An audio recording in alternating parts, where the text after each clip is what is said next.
The High Court has quashed and set aside an FIR registered by Crime Branch against social activist for allegedly publishing false statement against the Chief Minister of Goa Pramod Sawant, holding him responsible for reducing forest area in the state of Goa.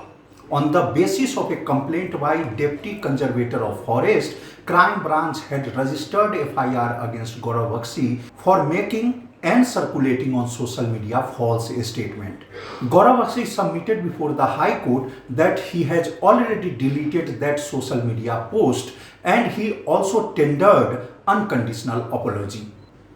The High Court accepted his unconditional apology and said that he should made any statement of social media with restraint and after verifying those facts independently. Gaurav Bakshi had submitted that he had made that video on the basis of the information in the public domain, but High Court denied his claim and had asked to tender unconditional apology, which he did. And now the High Court has quashed and set aside that FIR but imposed a cost of 50,000 rupees which will go to the NGO Goa Foundation. Mukesh Kumar for Prudent.